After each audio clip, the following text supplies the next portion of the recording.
Khalil, and it is Thursday, March 13. Wow, March 13.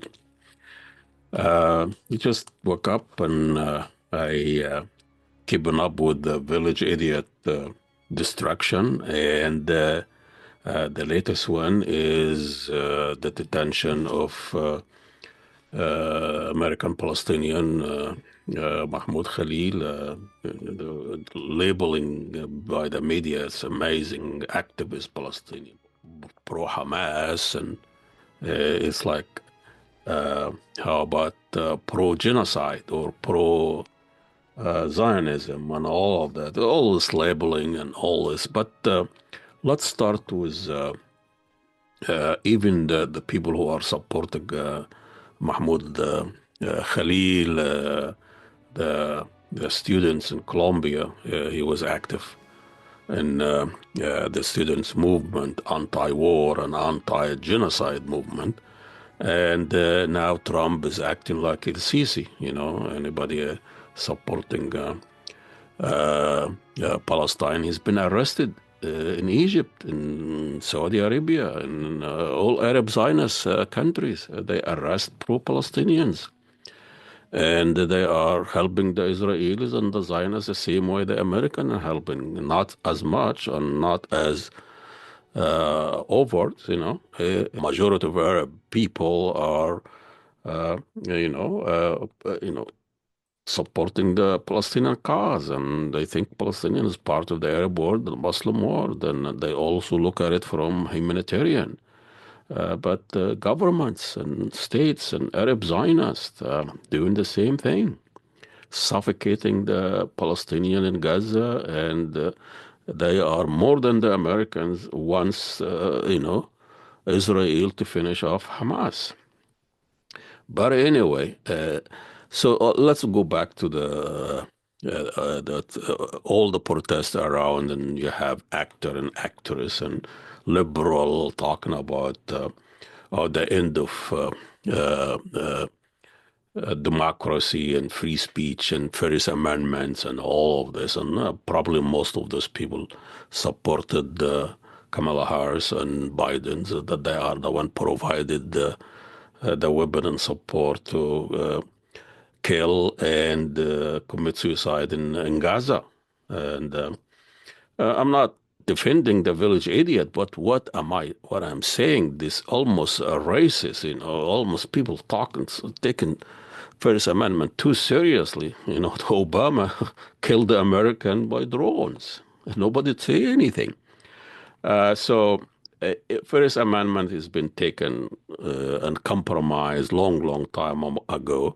Once we have money in politics, and you can have all the First Amendment you talk, as long as you're not drafting bills and bribing representative and politicians, and your First Amendment, kind of political masturbation that we see. And Trump, he say this guy have policy and dot things haphazardly and cancel it the second day. And I think when you have a racist, Zionist, anti-Semitic president, a felon, he is the biggest support of Israel. That's how the Zionist project came to. The same thing with the Zionist movement. Were supported by the European anti-Semitic as a way of getting rid of the Jew in Europe. So it is the politics of today, interest and money and open the market and selling things. And as long as you are selling things and accepting to buy things, doesn't matter what your ideology is, China, Russia, Saudi Arabia, Egypt, as long as you are opening the market and buying and selling things, doesn't really matter. Ideology, Zionism, all of fascism and Nazism, it's only a product of this imperial free market product, open the market, moving people around. If you want labor, go get them for Africa, put them in there, slave them. If you cannot find job in Europe, go to South Africa and just enslave the natives. It's all about money and free market and neoliberalism and the material Darwinism that as long you are winning, as long it works, it good, and whatever works is a good value, and separating policy from values, and even the argument from all this liberal lawyer, and I'm talking about rules and rights and all of that, and this Mahmoud Khalil illegally been detained because he is American residence and green card and no values. There is no values attached as the rules, what the rule says. You can change the rules, you can change amendments, you can change it, and you declare emergency, and you change the rules, and you do what you've done to the Japanese, and you do what you've done to the. I mean, slavery was legal, and wars in Afghanistan, Vietnam's, and Iraq, and all of that, bombing, destruction of Libya, Syria, Yemen, all of this are legals according to the rules. So, as long the rules are not attached to human values, and what this was separated long, long, long time ago, it just drafted the rules, have a state, and the states has borders, and now you worship the states, and anybody is not citizen, he is illegal, has to be deported, has to be gone, and the state becomes a new religion. It's like a new religion. You're not a Muslim, you're not a whatever, you're not a Christian, Catholic, and the state became a religion. And so people are killing other sect and other people because of different religion or different whatever. And here we're doing the same thing because they are not citizen, they are not whatever. It's becoming America and border and state becoming a new religion, and that's happening everywhere. All the wars around borders and what is crossing the borders and drawing the map, and the border becomes the new Sharia, and but these things can change. And so we are living in a post-humanism and a post-truth and post-values, and it's all about rules and regulation, legal teams, and all those things. And the victims are the same here or everywhere else, and the victim are the people who uh, rejecting this, the new ideology of the state and new ideology of modern nation and all of this, and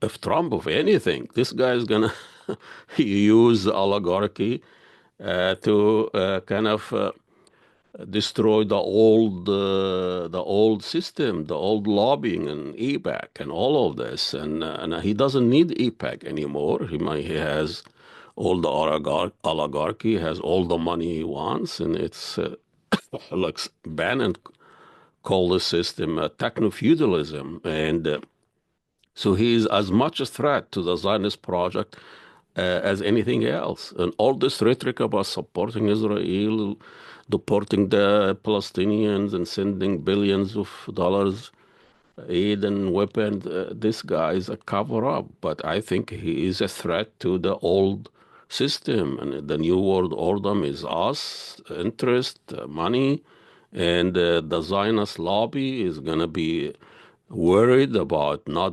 relying on them. I'm not supporting what's happening, but I'm trying to explain a little bit. And I think this fixation on rules and laws and separating from the human values.